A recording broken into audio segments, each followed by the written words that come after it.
I overheard my girlfriend's conversation with her mom about why we weren't engaged. She said she wasn't ready to commit fully, hinting she might find someone better. I was coming up from the garage with groceries when I caught it all. I left the groceries and her apartment key on the counter. Turns out someone better did come along, her sister. This happened a year ago, and I'm only now calm enough to share without getting upset. Get ready, it's a crazy story. I'm 33, male, and was with Sarah, 30, for just over 3 years. We connected through friends at a local bar's grand opening. We clicked instantly. She was witty, driven, and had her life in order. I thought I'd hit the jackpot. We had our own places but spent most nights together, usually at her apartment since it was closer to our workplaces. I kept some essentials there, and she had a drawer at my place. We exchanged keys to each other's apartments. Not officially cohabiting, but pretty close. By last December, things were serious. We were practically living together, had met each other's families, and had discussed our future several times. I was planning to propose in the spring. Sarah's family lived an hour outside town. Her mom, Linda, was a bit nosy but kind to me. Her younger sister, Emily, 27, was laid back, loved the outdoors, and worked as a fitness coach. We'd chat at family events, but never spent time one-on-one.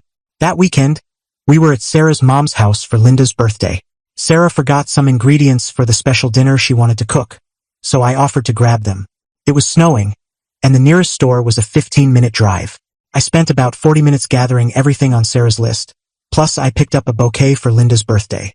I returned, parked in the driveway, and walked in with 4 grocery bags.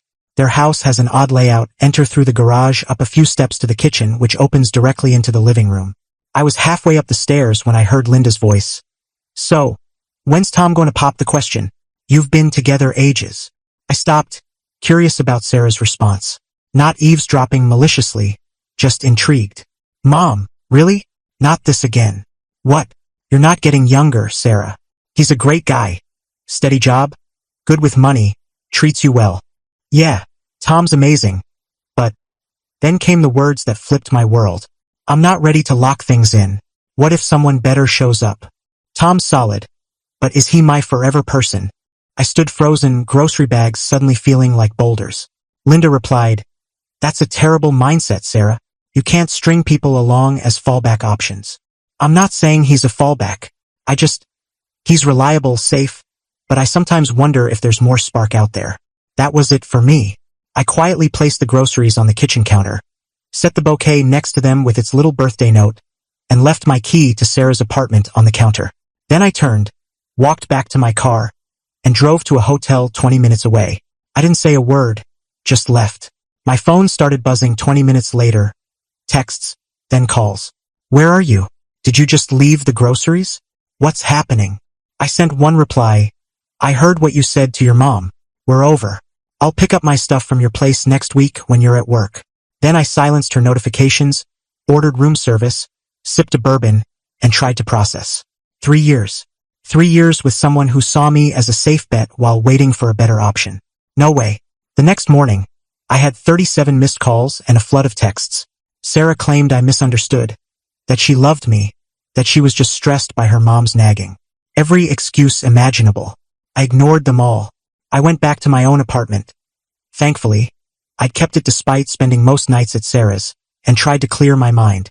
The next day, I called her sister, Emily. Hey, this is weird, but I need a favor. I overheard Sarah telling your mom she's keeping her options open in case someone better comes along. We're done. Can you let me know when she's at work next week, so I can grab my stuff? Silence, then. She actually said that? That's so dumb. She's at work Tuesday, 9 to 5. I can even help you get your things if you want. That's really kind, Emily. Thanks. Look, I love Sarah, but that was awful. You don't deserve that. Thanks, I appreciate it. For what it's worth, I think she's a fool.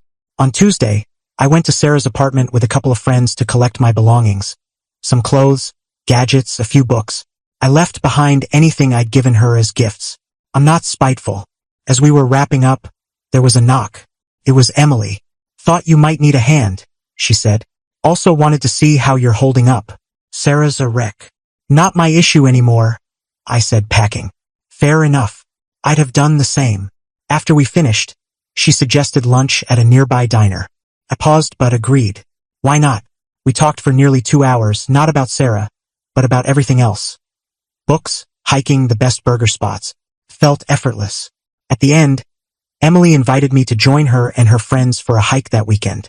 I figured I needed to stay occupied, so I said yes. That hike led to another, then to rock climbing, then a music festival. Always in groups, no pressure, just enjoying each other's company.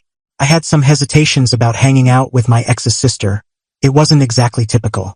But Emily and I always got along, and I started noticing new things about her.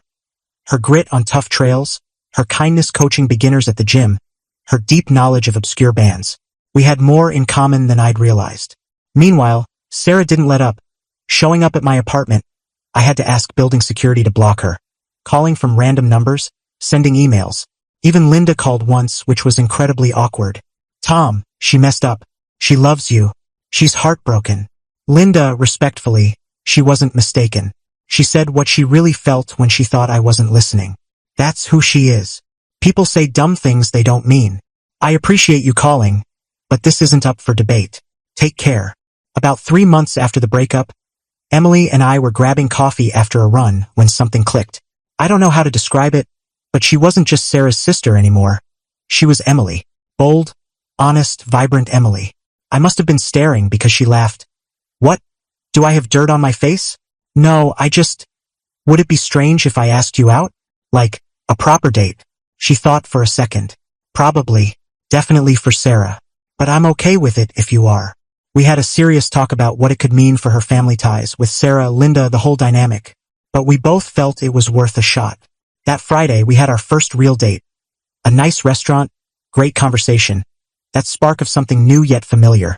As I walked her to her car, she said, "You know this'll stir up drama, right?" "Probably," I admitted. "Worth it, though." She grinned. "Totally worth it." We didn't hide our relationship but didn't broadcast it either. We just lived our lives. If Sarah found out, so be it. Took 3 weeks. My phone rang, Sarah's number. I'd unblocked her recently since her attempts to reach me had slowed. Against my instincts, I answered. "You're dating my sister?" "My sister." She was yelling so loud I held the phone away. "Nice to hear from you too, Sarah. How could you do this to me? It's been, what, a month? And you're with Emily?" "It's been over 3 months, Sarah. And yes, Emily and I are together. This is some pathetic revenge scheme. You're just trying to hurt me. Not everything revolves around you. Emily and I like each other's company. It's not about you. That's nonsense. You're using her to get back at me. Believe what you want. I don't owe you explanations anymore. Mom's furious. You're ripping our family apart. Again, not my problem. You should have thought about consequences before keeping me as a fallback while waiting for someone better." She started sobbing, saying she'd made a terrible mistake, that she wanted to marry me, that she'd been scared of commitment but realized too late what she had. For a moment I felt a pang. Not regret, maybe nostalgia for what I thought we had. Faded fast. "Sarah, I'm hanging up. Don't call again. You're only with Emily to hurt me," she screamed as I ended the call. That evening I told Emily about it. She wasn't shocked. She called me too. Said I betrayed her, that I was always jealous of her. "You okay?" "Yeah." "Are you?" "Yeah." "Mom's upset, though. Says we're putting her in a tough spot. Do you want to stop this?" She looked me in the eyes. Not a chance. The next few months were hard for Emily. Her relationship with Sarah was ice cold, and Linda was stuck in the middle trying to keep ties with both daughters. Family events were impossible. Emily skipped their usual Christmas gathering, spending it with me and my family instead. She stayed strong, but I knew it hurt. We talked a lot about whether our relationship was worth the family strain. She insisted it was, but I worried about the long-term toll.